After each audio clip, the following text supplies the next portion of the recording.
Kembali lagi kita di Posyandu. Syahdu. Oke, kita kali ini kedatangan bintang tamu. Bukan kedatangan. Kita yang datang. Kita yang datang. Kita tuh salah satu owner majalah anak muda. Iya. Ya, lumayan eksistensinya tuh lumayan lama dan lumayan kuat di Bali. Satu, jadi namanya Ipung dari Mei Magazine. Magazine Indonesia. Jadi kita bakal kupas apa itu filosofi MAPE, apa itu visi misinya MAPE, dan bagaimana dia bertahan nih cuy. Oke, kita tanya aja langsung. MAPE tuh udah berapa lama sih sebenarnya? Tahun ini sih MAPE udah 9 tahun sih. 9 Tapi tahun? April bakalan 9 tahun sih. Oh, 9 tahun. Berarti startnya tuh tahun Hitungin deh. Aku males ngitungnya. 2011. 2011. Itu MAPE itu sendiri punya arti nggak sih? Filosofi apa gitu? Nah, ini sering sih ditanyain ke aku. Ditanya. Jadi sebenarnya MAPE itu sebenarnya kalau ditanya emang nggak ada artinya sih. Nggak ada artinya ya? Jadi aku pribadi tuh aku seneng nyari nama tuh yang nggak ada artinya. Karena satu adalah Hidup aku dong nggak ada artinya. Nggak terus. Nah, apa nih? Karena kenapa? Misalkan nih kita googling gitu, pasti kan langsung ke nama kita. Ngerti nggak? Jadi misalkan kalau namanya generik gitu, misalkan kayak Sama banyak iya, sama ya. langsung keluar banyak kan. Nah, banyak sama ya. nggak langsung masuk ke situ gitu sih. Iya. Nah, kedua adalah aku salah satu ini sih apa ya, karena aku dulu kerja di agensi iklan tuh sering ketemu kayak masalah apa nih? Feng shui. Feng shui gitu. Feng Shui. Iya, ada bukan sama juga ya. Serem amat. Nah, misal kata nama MEF gitu, terus ketemu MEF, terus kan itu bagus tuh. Ada huruf V, ada huruf V dan seimbang semua sih kalau secara huruf gitu. Oke, itu yang mendasari MAPE keluar ya. Sama kita juga kan media. Kalau media biasanya selalu kayak diwakilkan dengan yang tajam-tajam gitu sih. Gitu. Karena itu analoginya kan aktual, tajam dan terpercaya.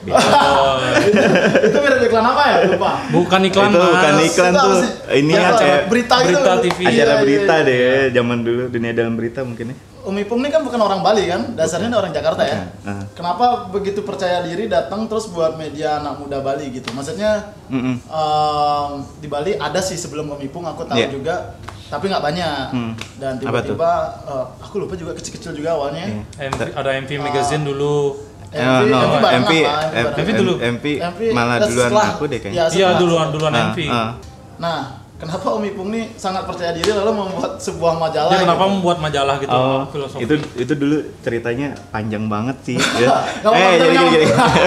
Waktu jadi itu dulu sebelum aku tuh sebenarnya udah tinggal di Bali 4 tahun. 4 tahun.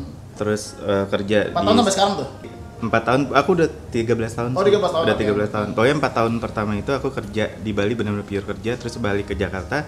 Aku emang dari dulu kuliah itu emang sering bikin acara musik kan, dari acara kampus atau gigs di sana gitu.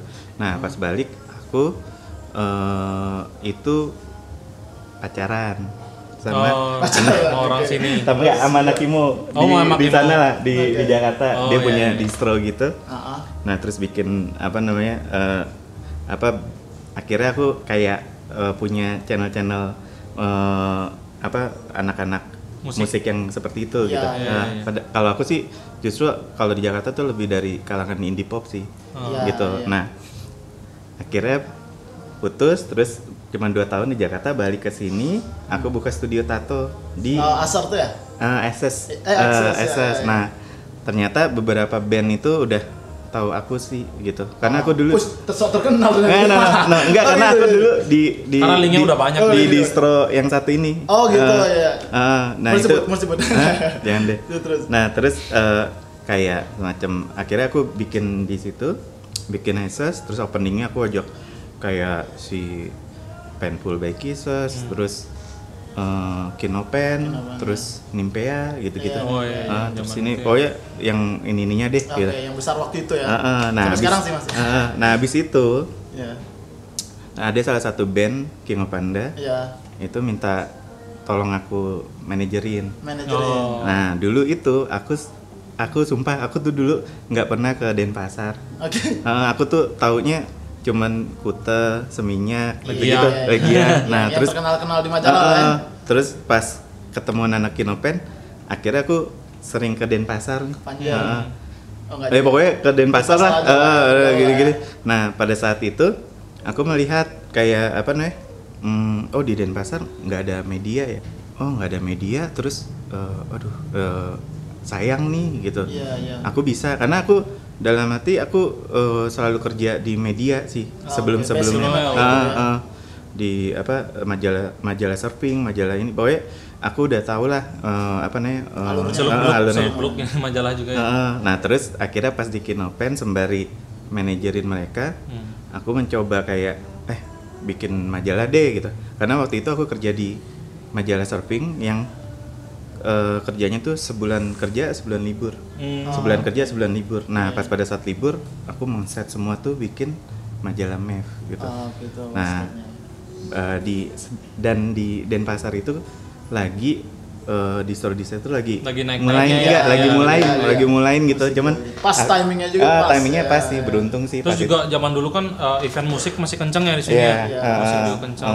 Kayak gitu ya, cikal bakalnya itu sih pas itu aku cuman melihat aduh sayang banget di waktu itu anak-anak Bali tuh nggak ada media gitu, padahal bandnya bagus-bagus. Kalau nggak terekspos gitu ya, nggak ada yang media gitu. Nah, waktu itu sih misiku adalah kayak mengenalkan band Bali keluar Bali sih, karena apa namanya di Bali itu banyak band-band bagus yang belum terekspos. Kalau orang di luar Bali kan pasti taunya ya SID, Navikula, yang The Hydran gitu. Karena dia udah keluar sendiri gitu ya. Gitu. Itu juga mau aku tanya tuh, zaman itu ada isu-isu, jadi kalau band yang main ke Jakarta tuh kayak izinnya sama jadi kayak menjembatani gitu, yang ke arah-arah. Tapi nggak izin aku juga sih. Maksudnya itu kayak kata ini aja sih sebenarnya. Nah, waktu itu aku beruntungnya itu juga sih. Aku baru ingat juga, kayak pas aku manajerin Kinopen, Kinopen kan langsung aku ajak tur 18 atau 22 kota gitu. Di Jawa kan. Sempat juga minta.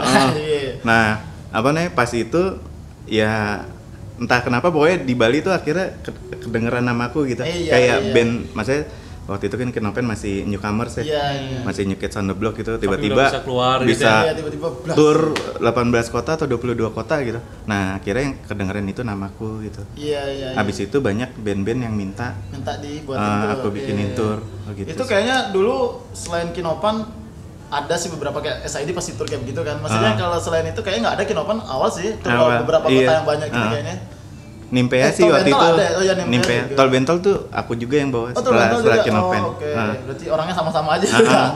Ya aku dengar Om Ipung dulu salah satu waktu di zaman tahun 2010 kali Om ya, 2012 ya. Ipung ini membawa warna baru di Bali. Jadi musik Bali itu diwarnain dikit sama Om Ipung gitu. Yang awalnya kotak-kotak kan.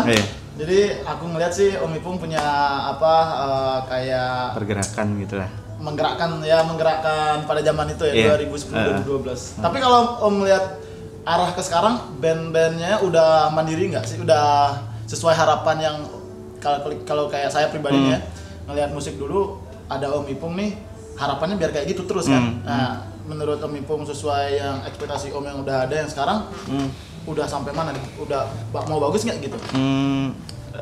Bedanya pada waktu zaman aku itu kayaknya baru mulai Twitter kan, baru mulai sosmed. Apa namanya, udah masukin fase apa namanya smartphone lah, era smartphone gitu. Digital. Nah apa namanya, kalau zaman sekarang sih benar-benar kayak kebuka ya, maksudnya kebuka dalam arti dari relasi, dari ini gara-gara maksudnya dalam sosial media dan dalam genggaman tangan aja gitu. Referensi banyak anak-anak band sekarang gitu. Nah seperti itu sih kalau menurutku sih udah mulai berkembang udah nggak perlu gara-gara ada sosial media sekarang juga lebih gampang cari event. Tapi malah aku lihat band-band sekarang udah ada relasi banyak, band yang nggak kelihatannya apa nih? Kurang sih kurang ya kan? Aku pribadi kurang sih. Nah, kalau MEF sendiri itu aku lihat kan. Aku boleh nanya nggak? Oh iya, kamu nanya deh, Bacot ini orang nih. Ya, kamu nanya sekarang deh. Biar nggak makan gaji buta. Orang gue yang bacot gimana? MEF ini kan terkenal majalah gratis ya, kenapa digratiskan? Oh, itu juga pertanyaannya. Oh, gitu. Banyak sponsor ya, Om? Waktu itu sih waktu zaman itu, zaman itu masih enak gitu. Maksudnya dalam arti masih banyak yang kayak saling support gitu-gitu, yang maksudnya dunia kita istilahnya sama-sama maju bareng gitu, sama-sama support bareng gitu, saling satu sama lain gitu, kayak band ke clothing ke band gitu ke majalah ke band gitu aja gitu, sirkulasinya bagus gitu. Nah, tadi apa pertanyaannya? Kenapa digratiskan? Oh, karena gini sih, pada saat MEF terbit itu emang lagi trennya itu majalah gratis. Di Jakarta pun majalah gratis, semua gratis, yang berbayar malah nggak jalan. Masalah backup untuk produksi si majalah ini kan dulu kan fisik gitu semua kan? Ya ya itu caranya, cara dapat uangnya maksudnya sponsor. Ya aku kan ke clothing gitu, clothing masang iklan. Nah, duit iklan itu untuk putar produksi ya. Gitu sih. Berarti kok untuk saat ini tuh MEF tuh masih dalam bentuk fisik atau?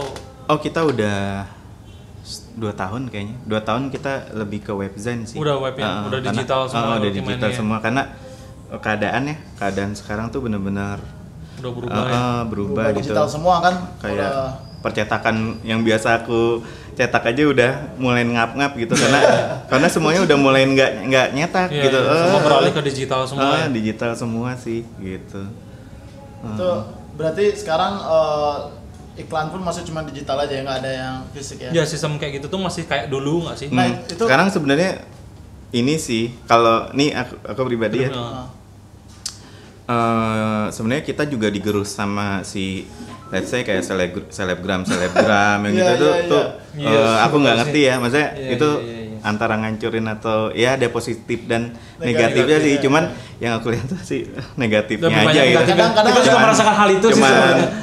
Berani buka baju, bajunya yang gitu-gitu, tapi followersnya banyak banget, tapi yang kayak gitu yang laku gitu. Maksudnya yang aduh, dan aku juga bener-bener kegerus sih sama yang model-model kayak gitu. Jadi percaya atau enggak, sekarang tuh MEF malah kita dapat uangnya tuh bukan dari iklan gitu. Kita dapat uangnya tuh dari event gitu. Dari event di mall, di hotel kayak gitu-gitu. Harus adaptasi lagi dong ya. Harus mikir sih. Maksudnya gimana? Pada saat berapa tahun lalu ya? Let's say MEF tahun ke-6 tuh benar-benar aku harus mikir, harus muter otak, jungkir balik gitu-gitu. Gimana caranya aku dapat pemasukan gitu, bener-bener. Tapi syukurnya emang aku percaya ada aja jalan gitu. Maksudnya kayak tiba-tiba aku si MEF tuh bikin di Jakarta lagi tren marketan gitu. Di sini kan belum. Nah, kita bikin dulu namanya ada pasar akhir pekan ya. Pasar akhir buat movement sendiri ya si MEF ini. Dan tapi jadi aku mengusahakan tuh antara idealis sama ya harus dapat pendapatan gitu. Jadi aku berusaha di tengah-tengah gitu, kayak gitu sih. Iya, tetap happy juga kerjanya. Tapi happy kok. Itu sebenarnya tepuk tangan juga buat MEF karena bisa banyak perjalanan ya. Bukan banyak media-media udah mati sebenarnya. Tahu. MEF masih nih gitu. Tapi sejauh ini ada ini nggak? Ada yang kayak bukan kompetitor sih, lebih ke ada nggak majalah-majalah baru lahir juga? Soalnya kalau nggak ada sama sekali susah juga kan? Ya kan ada. Maksudnya gini juga pertanyaan nih, majalah masih laku nggak sih kayak gitu loh? Iya, majalah kan soalnya sekarang udah main digital nih. Iya sih. Semua ada info-infoan dan sebagainya kayak gitu. Majalah Playboy masih. Kalau sekarang sih ya enggak sih ya, tapi aku percaya suatu saat sih akan balik lagi sih zaman. Oh iya, karena berputar terus ya. Iya, maksudnya kayak tren aja kan, tren cuman muter-muter aja gitu. Kayak gitu sih. Iya sih. Yang penting tetap konsisten aja ya. Nah, emang susahnya itu sekarang itu adalah aku harus seimbang nih antara idealisme sama nyari uangnya. Iya. Jadi kalau terlalu idealis juga nggak dapat duit, nyari duit juga kelihatan jelek juga gitu ya. Iya harus gitu sih. Harus gitu sih. Tapi sejauh ini berarti MEF yang sekarang kan udah berubah tuh. Masih bahas tentang band-band juga nggak? Apa yang pembahasannya masih sama dari awal ide atau enggak? Masih banget sih. Sebenarnya masih sama sih. Misalnya let's say 60% musik gitu. 40%-nya tuh kayak lifestyle, fashion gitu-gitu. Teknologi kayak gitu-gitu sih. Tapi yang pasti sih kita tetap ada suatu pergerakan ya, maksudnya untuk skena gitu sih. Maksudnya tetap kita ya itu tadi berusaha ini jalan itu jalan gitu sih. Biar terlihat juga ya, maksudnya di orang-orang juga kelihatan konsisten bahwa Maeve ini ada kayak gitu juga ya. Oh ya, tadi sempat ngobrol sebelum kita ngobrol, katanya Maeve mau buat kolaborasi. Bukan kolaborasi, apa sih namanya tadi? Band manajemen. Nah itu gimana tuh? Itu kan langkah-langkah untuk tetap idealis dan tetap hidup. Iya. Jadi gini, kita tuh setiap tahun tuh biasanya selalu mikir gitu. Maksudnya ini tahun ini kita bikin apa ya gitu, tahun apa yang bakal kita majuin gitu. Maksudnya kayak let's say tahun kemarin tuh aku lebih mengeberatkan kita di event gitu. Tapi event-event yang ini ya, yang apa istilahnya masih relevan sama Maeve apa? Iya, maksudnya kayak nyari duit gitu, kayak gitu. Nah sekarang tahun ini kita kemarin kita mikir kayak gimana ya supaya enggak di event terus nih nyari duitnya. Soalnya kita ada konteks kita mau ada kantor di Jakarta gitu. Maksudnya dan tapi nggak pindah Jakarta kan? Enggak. Kantornya aja. Nah cuman pas itu aku mikir gitu, kalau udah ada kantor di Jakarta aku harus fleksibel nih, bisa ke Jakarta, bisa ke Bali, bisa ke Jakarta, ke Bali. Cuman kalau aku stay tetap di paling depan itu adalah event, aku nggak akan bisa sih gitu. Maksudnya nggak akan bisa karena badanku harus di sini gitu. Nah, dia membelah diri. Terus ya udah, terus mikir nih 2020 bikin apa ya? Satu adalah aku planningku bikin band manajemen. Udah sebenarnya udah lama. Jadi si Maeve ini punya banyak potensi, cuman biasanya yang melihat itu teman-teman kita gitu. Iya. Sering dapat masukan kayak, "Pung, buat ini dong, buat iya, ini kenapa dong, nggak bikin band manajemen gitu? Kamu kan bisa mengkurasi band-band Bali yang bagus gitu, buat dikenalin di luar Bali gitu atau buat diangkat gitu." Nah kayak gitu. Nah cuman kan kadang-kadang kalau yang tahun kemarin aku event ya udah aku cuman masuk maksudnya cuman nyimpen gitu. Nah 2020 ini kayak ya udah kita realisasikan gitu. Nah tahun 2020 ini kita bikin divisi baru band manajemen, namanya Ava Manajemen gitu. Sebenarnya kalau nanya namanya juga nggak ada. Intinya aku males bikin logo. Cuman segitiga ini cuman aku tambahin aja sih gitu, dan itu balik lagi. Fungsinya juga seimbang, ininya bagus gitu. Ya udahlah gitu. Kayak gitu sih. Nah, terus si band manajemen ini artis pertamanya itu si Ellen Child sih.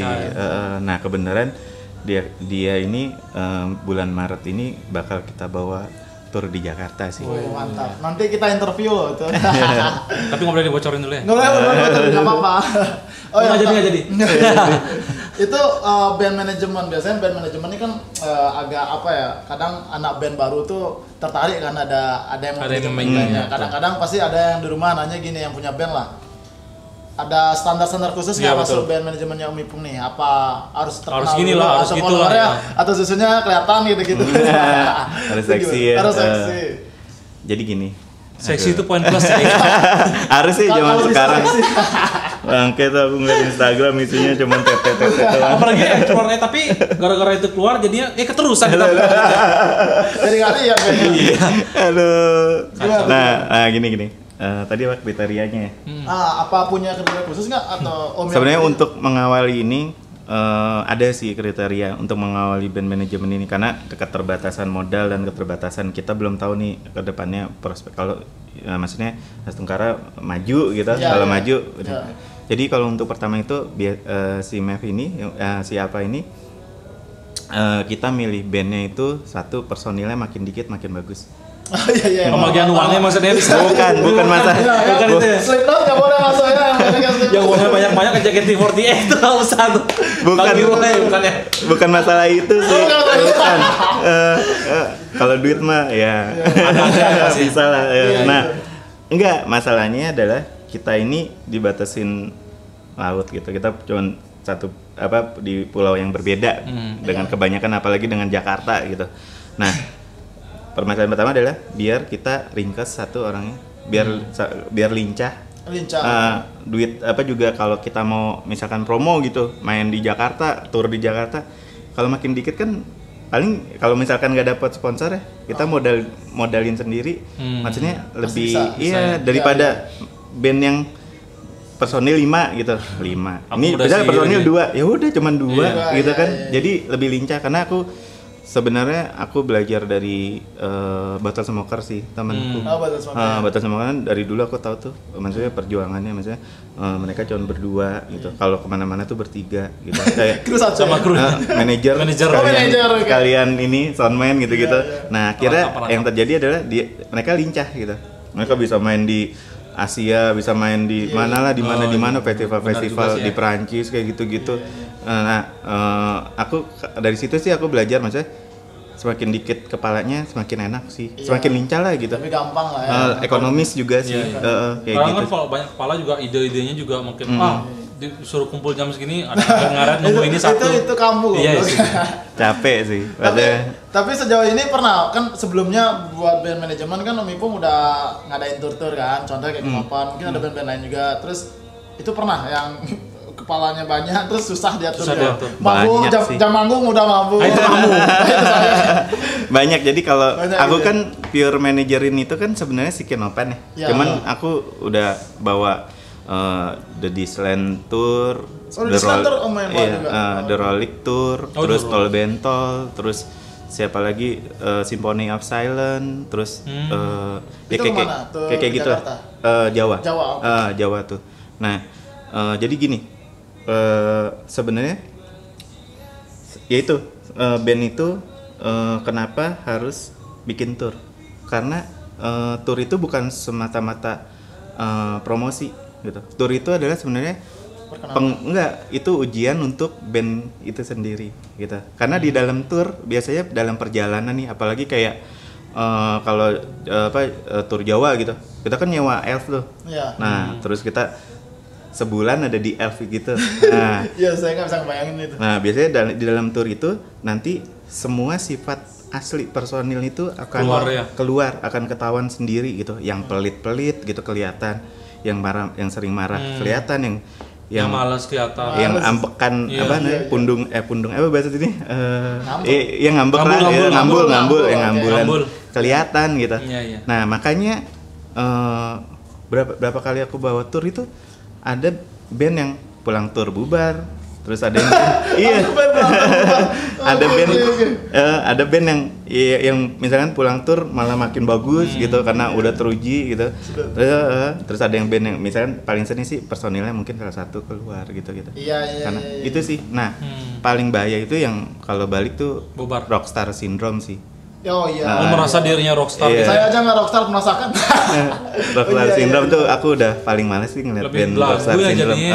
Maksudnya karena baru segitu aja udah merasa aku nih loh. Itu yang akan susah sih. Makanya kenapa kriterianya si band manajemen ini kita personilnya berdua gitu, karena meminimalisir juga tuh yang kayak gitu gitu. Karena udah pengalaman juga ya, udah ngeliat band-band yang bongkar personel terus. Soalnya kita susahnya itu kita kita di pulau yang berbeda dengan apalagi kayak Jakarta sentris. Maksudnya sentrisnya kan di Jakarta gitu, itu susahnya sih gitu. Tapi kalau sejauh ini band Bali disambut bagus nggak di sana itu? Masuk nggak sih mereka tuh? Sebenarnya ya, maksudnya aku ngeliat nih, aku karena udah dari zaman SMA kuliah tuh sering bikin gigs kan di Jakarta. Maksudnya kalau aku tuh melihat musikalitas anak Bali itu jauh lebih bagus sih. Aku pribadi aku pribadi, nggak tahu orang lain. Nah, maksudnya aku pribadi sih seperti itu. Kalau band Bali tuh udah pasti rapih gitu mainnya, maksudnya udah pasti rapi gitu, terus yang skillful gitu, yang ini maksudnya yang pasti intinya tuh rata-rata tuh udah bagus gitu. Karena mereka dari SMA juga udah istilahnya culture di Bali juga dari SD ya, maksudnya udah kental musiknya kan, di Banjar-Banjar kayak gitu. Maksudnya ketukannya tuh harus sama kayak gitu-gitu. Nah, itu sih yang bikin maksudnya yang aku mikir, dari itu udah terlatih untuk solid gitu loh. Kayak gitu. Nah, kalau ditanya kalau band Bali keluar itu pasti selalu dihargain sih. Oh iya, respon bagus lah ya. Selalu dihargain gitu, maksudnya apalagi di kota-kota satelit ya, kayak misalkan Kediri gitu, Tulung Agung gitu. Jadi kayak kalau band Bali main tuh kayak antusiasnya gila nih band dari Bali gitu, kayak gitu. Auranya sendiri ya. Kayak gitu-gitu sih gitu. Saya kira dangdutan doang kan biasanya kayak gitu kan kalau di Jawa ya. Apa karena nggak juga ya? Makanya iya. waktu zaman si Mev masih rajin megang itu kan band-band yang masih inilah uangnya masih banyak dulu, masih rajin gitu. Jadi kayak bawa band ke Kediri gitu, misalnya Kediri Clothing Fest bikin acara gitu, bawa dulu MCK, terus siapa? MCK pernah kemana? Ke aku ini ke Kediri. Oh pernah Kediri? Di Kediri tuh ada MCK, Symphony of Silence, berapa band? Kinopen gitu kalau nggak salah. Itu kayak gitu, maksudnya sering tuh kayak ke Semarang, misalkan aku bawa dulu siapa bandnya Denisa tuh yang cewek? Denisa. Lupa aku. Bawanya Kinopen, Sims. The Sims. Sims. Sims ya. Sims. Terus siapa lagi gitu? Aku bawa ke Semarang gitu, ke Bali, gitu-gitu. Iya. Tapi kan kalau dulu tuh musik di Bali itu kan eventnya tuh hampir setiap minggu kan. Kan sekarang udah mulai menurun tuh. Apakah eksistensi si band-band ini masih ada nggak sih? Apa karena kita yang jarang mendengar mereka kayak gitu? Di Bali nih? Ya di Bali. Jadi gimana ya? Maksudnya emang ada saat tahun dimana tuh Mev sadar diri dan kita kayak ngerem dulu nih. Kita ngasih tarik ulur gitu, udahlah kita ulur dulu gitu, nggak bikin acara di Denpasar ya, terutama waktu itu kita ini. Nah waktu itu sih nggak tahu ya, aku pribadi nggak tahu kalian kayak gimana. Nah ternyata itu membawa impact juga sih, maksudnya pas waktu itu terus ditambah lagi kayak Twice Bar tutup, terus ada satu waktu tuh yang nggak ada tempat buat benar-benar hilang semua kan. Nah itu parah sih pas waktu itu gitu. Nah pada saat itu si Mev juga keadaan kita juga lagi berdarah-darah gitu, maksudnya kayak anjir nih nyari duitnya dari mana ya, maksudnya gimana cara income gitu kayak gitu. Jadi kita udah pada saat itu kayak kita mikirin diri sendiri dulu deh, maksudnya benahin dulu gitu, ntar deh mau bikin acara-acara musik dulu. Itu sempat lah aku si Mev itu beberapa tahun itu yang kita stop acara acara musik di Denpasar sih. Nah pada waktu itu ya udah seperti itu sih, dan aku melihat ternyata emang bener-bener di Bali pada saat itu bener-bener gitu, hilang soalnya kan dulu musik-musik itu ini ya tiap minggu ada. Kadang kita bingung kan ke GOR apa ke Central Parkir ya kan?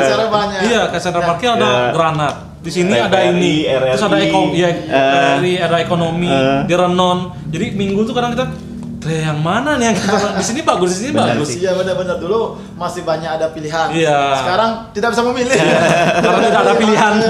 Makanya sekarang juga kadang ini eksistensi band-band ini masih ada nggak sih? Mungkin aku sih eksistensinya masih, cuma musik event musik yang untuk mewadahi mereka yang agak kurang ya. Sponsor soalnya setelah 2012 nih kalau aku perhatiin dari format band sponsor geser ke DJ waktu itu. Iya, ada perubahan sponsor juga ya. Itu perubahan waktu itu. Terus sekarang kayaknya kayak gitu udah kayak Om Ipung bilang, kayaknya naik turun kan.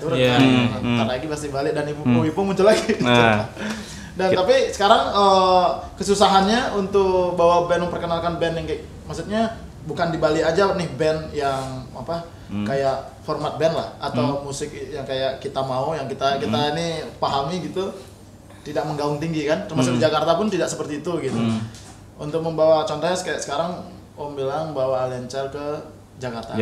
Itu cukup susah nggak cari sponsor atau meyakinkan orang bahwa ini tapi Alencar formatnya band bukan ya? Formatnya duo sih. Duo ya. Duo elektronik. Itu gimana? Sponsor nggak ada sponsor nggak di situ atau gimana? Untuk tour yang akan kita bikin sih sebenarnya belum dapat sponsor ya. Karena itu sih wajar, karena gini biasanya kayak let's say jeleknya gitu ya. Maksudnya Alien Child belum punya nama nih. Ya. Sedangkan aku menyodorkan misalnya brand-brand yang kalau udah ngomong tour, soalnya kita harus mengajukan sponsor itu ke pusat kan. Ya, betul. Mau ngajuin kemanapun pusat gitu, nggak bisa kalau di area, karena pasti area mikirnya gini loh, kan turnya di Jakarta gitu, ngapain mintanya di sini gitu.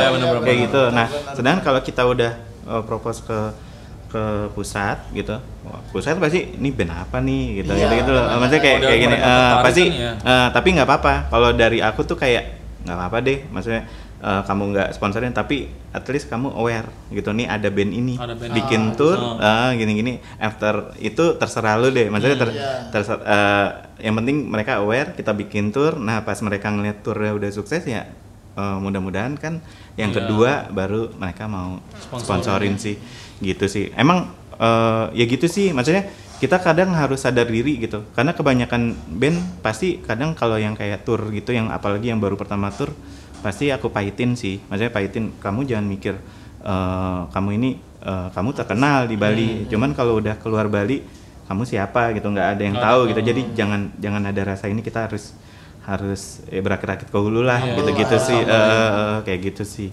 gitu. Jangan mikir juga ntar langsung dapat tawaran dan lain sebagainya. Iya, jangan gitu dulu, pokoknya kita promosi aja dulu gitu. Coba dulu gitu lah ya. Kalau dulu tuh Om Ipung aku sering lihat nih flashback nih, yang kalau dulu sering band luar negeri yang lagi tur dicopot-copotin sama Om Ipung nih. Diculik gitu ya. Diculik kan, ada band tur nih kasihan nih diambil sama dia, cukup main di sini gitu ya. Dan dulu ya zaman aku tahu belum banyak ada band luar negeri yang kalau opening itu band-band indie yang diajak. Nah, aku waktu itu sangat merhatiin si Ipung Mip ini, wah keren nih yang dipakai. Biasanya kalau band-band udah luar negeri aja, band-band yang punya nama atas-atas tuh malah nggak dibayar kece-kece mau jadi opening band ini. Nah, tapi Om Ipung lebih memilih band-band yang waktu itu segenre sama mereka atau yang nggak terlalu tinggi-tinggi banget. Nah, maksudnya mewadahi. Jadi itu dan itu sangat menarik. Itu gimana tuh Om dulu tuh? Jadi kan kalau aku emang misinya gini. Biasanya kalau kita ngajak band yang udah punya nama, biasalah pasti akan satu, kebanyakan ya biarpun nggak semua gitu, banyak pasti udah ngomongin harga gitu. Maksudnya kayak gitu. Nah aku tuh orangnya lebih suka membuat band yang di bawah ke atas gitu. Ntar kalau udah ke atas dia mau sombong sama aku, terserah sih gitu. Maksudnya aku bisa, maksudnya bisa hidup tanpa kalian gitu, maksudnya kayak gitulah, maksudnya ya toh kamu nggak ngasih makan ke aku gitu. Nah aku dari dulu seperti itu gitu, maksudnya suka ngambil kurasi, misalkan band-band, wah ini bagus banget nih potensinya nih, udah ambil buat opening gitu, opening, karena aku ngeliat pasti satu mainnya udah rapi, nggak malu-maluin kayak gitu sih, musik tesnya juga. Nggak malu-maluin kalau udah band luar negeri, lihat band Bali nggak malu-maluin gitu. Tapi itu gimana tuh awalnya kok bisa berkoneksi dengan band itu yang sedang tahu atau ngikutin atau gimana sih? Oh gini, jadi itu emang ternyata ya hobi itu membawa rezeki gitu. Iya benar. Jadi dulu itu, ya itu aku tuh dulu zaman kuliah gitu. Oh iya, karena bergaul sama. Iya, aku tuh sering bikin gigs gitu di Gor Bulungan, di ini gitu gigs gitulah. Nah, aku tuh dulu syukurnya aku main nggak sama satu genre ya. Maksudnya aku bisa membaur kemana-mana. Iya, gitu bisa misal ke indie pop, terus ke emo, ke black metal pun sekalipun, skinhead pun gitu, punk gitu-gitu. Jadi aku main dan berbaur gitu, dan rata-rata mereka tahu kalau aku tuh sering bikin gigs gitu. Nah terus aku pindah ke Bali dan mereka tahu. Nah itu biasanya karena relasi-relasi gitu. Mereka yang hubungi gitu. Iya, nih Ipung di Bali loh sekarang gini. Coba hubungin Ipung aja gitu. Nah apalagi pas itu aku ada wadah di belakangku namanya MEF kan. Jadi udah enak, udah enak lah packagingnya gitu. Tapi kalau yang band-band luar negeri gitu banyak mau nggak sih? Banyak mau nggak mereka tuh? Banyak mau sih. Enggak juga. Enggak sih syukurnya, karena yang biasa lewat aku tuh yang benar-benar jalur indie sih. Maksudnya bukan yang let's say paling komersil siapa ya? Second Hand Serenade. Tapi ada kan dia pasti ngajukan riders gitu, nggak ada? Oh ada. Tapi nggak ribet-ribetnya? Minta cewek tiga enggak yang kayak gitu. Gitu. Second Hand Serenade sih yang lumayan itu, karena dia minta organ gitu. Organ tunggal. Bukan piano ya. Sorry aku piano tuh yang gede gitu, sedangkan yang merah Yamaha. Ya bener. Itu nyari di mana gitu kan. Dan akhirnya dapat sih yang kayak gitu. Kayak gitu aja sih. Biasanya repotnya kalau riders yang unik-unik sih enggak sih. Kayaknya band-band Indonesia aja kayak rider Enggak juga sih. Nah, relatif ya. Jadi bedanya Oknum. bedanya gitu. Kalau yang aku kan pasti yang ngubungin aku tuh band-band yang lagi berjuang juga nih. Jadi mereka nggak banyak. Sama-sama berjuang. Dia sadar diri lah juga. Sadar diri. Let's say dulu tapi tuh. Tapi Second Hand Channel kan nggak berjuang dia. Tapi dia juga sadar diri tuh men. Iya. Kita di Indonesia loh. Iya, ini di tempat orang, ntar dia apa-apain kan berabi. Iya, tapi tuh kalau kayak gitu itu biasa sebulan sebelum atau gimana sih? Biasanya kalau band-band luar negeri itu? Biasanya besok mau manggung nih, besok harus ada gitu enggak? Oh enggak. Kalau enggak datang men. Dapat tahu cuy. Kalau band luar negeri sih enggak, biasanya 3 bulan sih biasanya. Oh, 3 bulan cukup waktu lah ya 3 bulan. Nah, aku kemudian berteman dengan promotor-promotornya ini gitu. Tapi yang masih sekelas aku ya, maksudnya yang kacangan masih yang yang kacangan aja bisa ngundang band-band cari. Iya. Apalagi itu tuh siapa namanya? Mangkubono, siapa namanya? Jangan. Lupa. Bono. Siapa sih? Adi Subono. Dia juga nggak pernah buat konser lagi ya? Iya, dia udah. Apa udah bangkrut? Dia udah mungkin bukannya dia. Enggak. Mungkin dia sistemnya gini, dulu pada zaman Indonesia sepi gue bikin deh gitu. Soalnya udah rame, udah rame. Iya, kayak gitu kesana kayak gitu ya. Dia lo kaya. Terakhir kaya. Ismaya geng. Oh, di WP berarti dia ya? Apa? Di WP. Ismaya ya. Ismaya banyak buat ini Bor. Iya, pergerakan. Tapi itu dari Jakarta. Yang dari Bali ada nggak yang kayak gitu? Dari Bali yang itu pergerakannya masif gitu. Kayak begitu. Yang buat acara gitu sih. Ada Omnia. Omnia kan klub cuy. Enggak apa-apa sebut. Kita kan enggak sih. Kan dulu kan gitu. Maksudnya DJ internasional tuh diundang ke sana. Sekarang tuh pada DJ-an sekarang tuh Bor. Kayak Anda ya. Apa ya? Itu DJ kacang Bor dari Maroko gitu kan. Tapi kita doalah semoga band-band ini balik lagi ya, karena saya semakin bosan dengan musik-musik DJ ini. Nah ini sih sebenarnya makanya si Map tuh berani sekarang ke ranah band lagi, apalagi dengan band manajemen ini, maksudnya ya mudah-mudahan sih ya memantik lagi lah ke sana, ke arah sana. Soalnya kita jujur udah 3 tahun ke belakang ya bener-bener istirahat sih buat event musik kan. Maksudnya buat bikin di ranahnya Denpasar ya. Tapi kalau event musik sih kita sering bikin gitu. Cuman dengan kemasan-kemasan yang beda. Kayak musik akhir pekan gitu, yang lebih kecil gitu. Kayak ya pokoknya gitu. Kayak jamming gitu ya. Enggak, maksudnya lebih ada packagingnya gitu. Maksudnya enggak yang kalau dulu kan benar-benar konsepnya konser. Konser bikin ini sekian berapa HTM-nya berapa udah gitu. Ntar nyari siapa nih sponsornya mau nyari. Tapi kalau dilihat dari segi musik tuh sebenarnya di Amerika juga lagi gitu, DJ-nya DJ banget kan. Tapi sekarang tuh kan ada tuh yang kayak Emonite, pernah dengar nggak Emonite? Ya Emonite. Jadi dia lagi anak-anak emo yang dulu tuh zaman popang tuh keluar lagi buat event namanya Emonite, Bro. Jadi dia kayak Om Ipung bilang lagi ngasih lutupan biar kita tuh balik lagi ke situ. Tapi kalau aku lihat juga di luar tuh maksudnya band-band maksudnya nggak kayak di Indonesia sih. Kalau Indonesia kan genrenya misalnya orang umum tuh banyaknya suka pop, terus yang Melayu kayak gitu kan. Kalau di luar negeri tuh semua tuh rata gitu. Genre musik tuh di luar negeri tuh mau pop metal, pop punk kayak gitu metalcore tuh semua genrenya tuh penggemarnya tuh ramai ya. Terus event-event musik juga lumayan kenceng sih kalau di luar itu. Di Bali juga udah mulai sih. Cuman memang dulu awalnya tuh tahun 2010 kota-kotaan ya, tapi sekarang aku lihat udah inilah terbuka dengan terbuka dengan handphone itu. Dulu ya kalau 2010 nih, balik ke tahun 2010 aku lihat nih, dulu musik metal kota kan gitu, popang metal kota gitu kan, atau hardcore kota, dan baju itu sama hitam semua.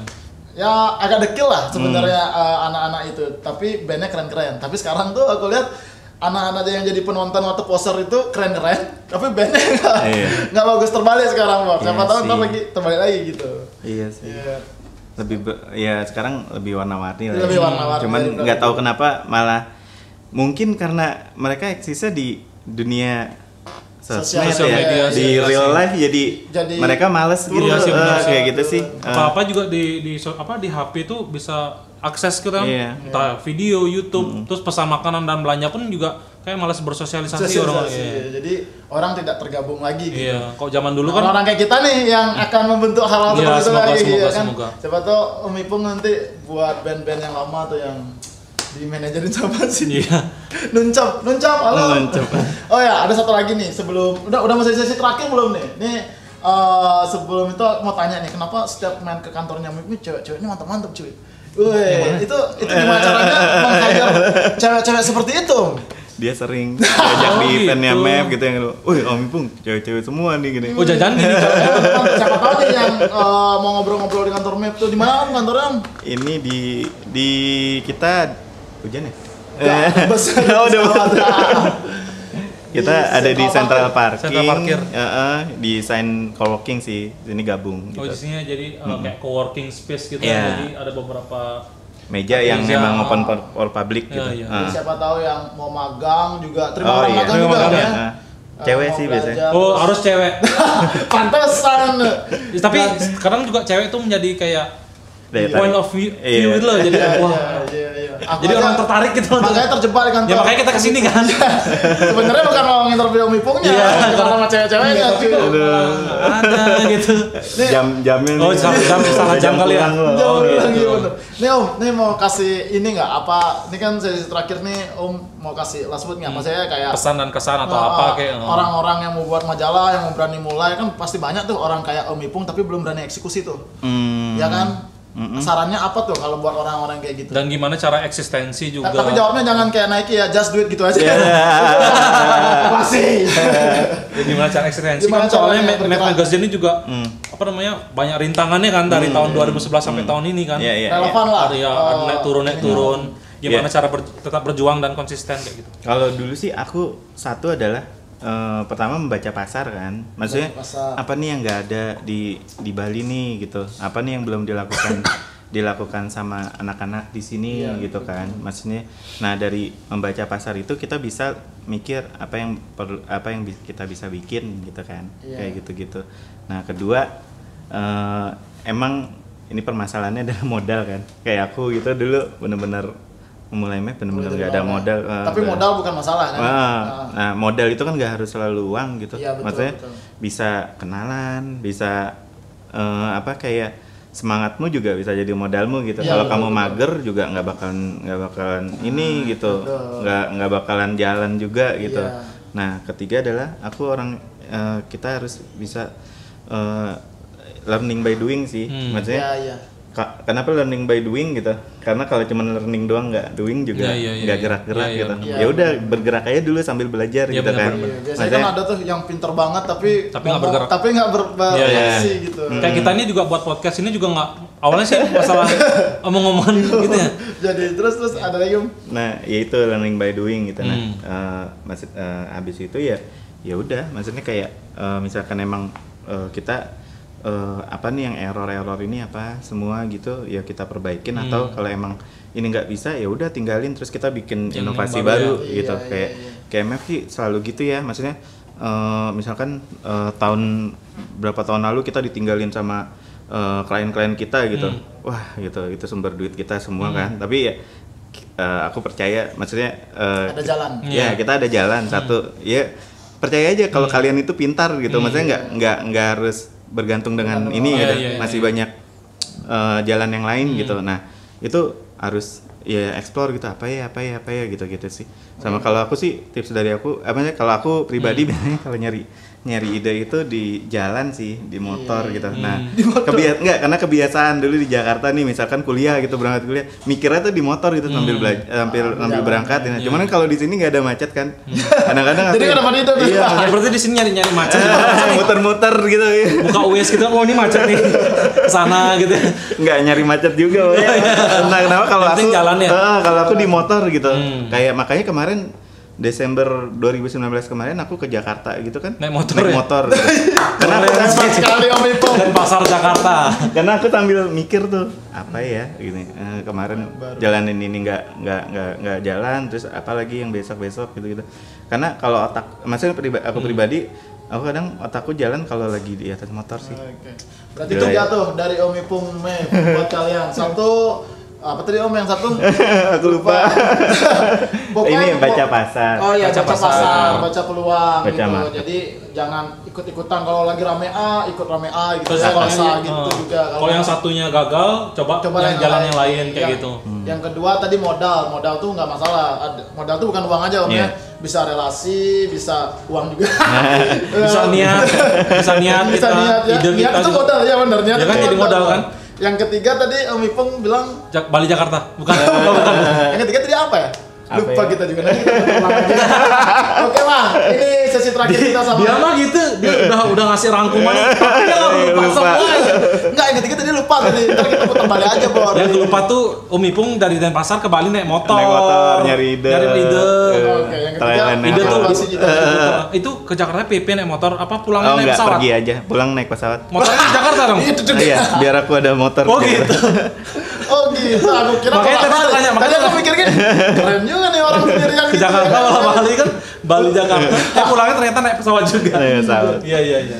Oke, itu sesi terakhir sama Om Ipung. Pesan-pesannya juga udah ada, khususnya orang Bali biar bisa berdiri. Iya biar juga bisa lah. bangkit juga. Nggak bergantung sama Walaupun banyak ada rintangan, tetap aja bangkit. Coba jalan-jalan yang baru-baru gitu loh. baru-baru ya. Kita sebenarnya dari omongan Om Ipung nih sebenarnya kolaborasi itu penting ya. Om. Iya, iya, betul. Kolaborasi itu penting mau sama siapa aja. Iya, Kalau sama sama kita nih, kalau di interview bilang aja, tapi followernya jangan harus banyak. Kalau Iya nggak- sih benar sih kolaborasi itu penting sih maksudnya Iya, Bang. kita juga nggak tahu kapan kita bakal bisa apa bisa kerja sama mereka kayak gitu. Iya. Misalnya sekarang kita sangat belum senang ya, sangat iya. senang bisa bekerjasama dengan Om Ipung. Pada waktu depannya kan bisa menghasilkan juga sesuatu Iya, gitu, betul. bisa menelurkan sesuatu juga ke depannya kayak gitu. Oke, makasih Om udah minjemin tempatnya. Terima Terima kasih. kasih. Semoga sukses selalu. Oh ya, manajemennya. kita juga untuk berdoa untuk MEF Magazine semoga tetap ada, tetap Amin. konsisten untuk Iya, betul. ya untuk promoin apa untuk buat Jangan event. lupa Om, kita di review juga. Ya, tenang.